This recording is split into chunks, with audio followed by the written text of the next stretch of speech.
Once upon a time, when God still lived among humans on earth. One evening, before he could return home, night had already fallen. Feeling tired, he stood before two houses facing each other. One was large and beautiful, while the other was small and shabby. The grand house belonged to a rich man, while the modest one belonged to a poor man. God thought, I must ask the rich man for a place to stay tonight. When he knocked on the door, the rich man opened a window and asked what he wanted. God replied, May I stay here for the night? The rich man looked at the traveler from head to toe. Since God was dressed simply and had no money jingling in his pockets, the rich man shook his head and said, My house is full of food supplies, so there's no space for strangers. If I let everyone who knocks on my door stay, I'd end up as a beggar myself. Find Summe wäre Else to sleep. With that, the rich man shut the window, leaving the traveler outside. God then turned to the opposite house. As soon as he knocked, the poor man immediately opened the door and invited him inside. The man said, Stay vis us to nicht. The night is pitch dark, you can't travel any further. God felt relieved and stepped inside. The man's wife warmly welcomed the guest and said, Make yourself at home. We are poor, but we are happy to share what little we have. The poor man set a pot of potatoes on the fire while his wife milked their goat so the guest could have something to drink. When dinner was served, they all sat together and ate. Though the meal was simple, it tasted delicious because of their hospitality.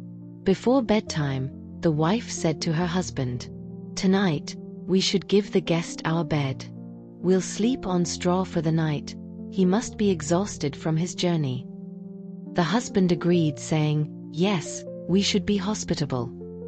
He then told the guest, Please sleep in our bed tonight. It will help you rest better. The guest refused, saying he would rather sleep on the straw. But the couple insisted, and in the end, he accepted their kindness. The next morning, they prepared breakfast for him. As he prepared to leave, he turned at the door and said, You are kind people. I grant you 3 wishes, I will make them come true. The poor man said, I only wish for a peaceful life, to have enough food every day, and to stay healthy. I don't know what to wish for as a third wish. God asked, Would you like a new house to replace this old hut? The man replied, Oh, that would be wonderful. God granted their wishes, and as he saw them in their new home, he continued his journey. Meanwhile, the rich man woke up and looked out his window, only to see that the poor man's hut was gone. In its place stood a beautiful, red-roofed house. Astonished, he called his wife and said, Look at that. Yesterday it was just a shack, and now it's a grand house. We must find out what happened. His wife hurried over and asked the poor couple how they got their new home. The poor man explained, Last night, a traveler asked to stay. When he left this morning, he granted us 3 wishes, a peaceful life, enough food, good health, and this new home. The rich man's wife rushed back to tell her husband.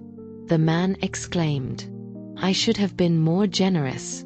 That traveler knocked on our door first, but I turned him away. His wife urged him, Hurry. Ride after him. You might still catch up and ask for 3 wishes. The rich man quickly saddled his horse and rode after the traveler. When he caught up, he spoke kindly. I'm sorry. When I found my key to open the gate, you were already gone. Please, if you ever return, stay at my house. The traveler said, If I return, I will stay at your house. The rich man eagerly asked if he too could receive 3 wishes. The traveler replied, Yes, but I advise you not to wish for anything at all. The rich man thought, I must be careful and wish for great wealth. The traveler said, Ride home. Your wishes will come true.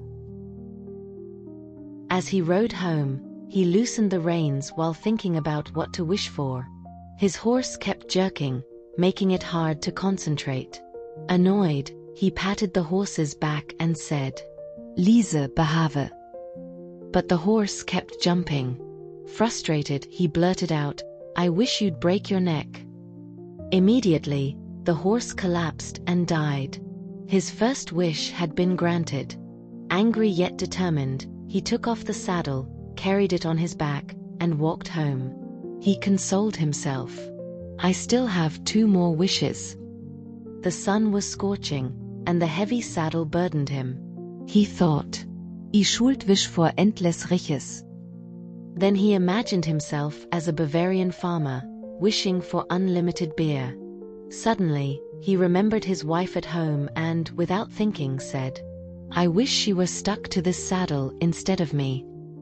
At once, the saddle vanished, and he knew his second wish had come true. Finally, he reached home and found his wife glued to the saddle, angrily scolding him. She demanded. Use your last wish to get me out of this. Having no choice, he wished her free. In the end, the rich man gained nothing but frustration. Meanwhile, the poor man lived happily and peacefully for the rest of his life.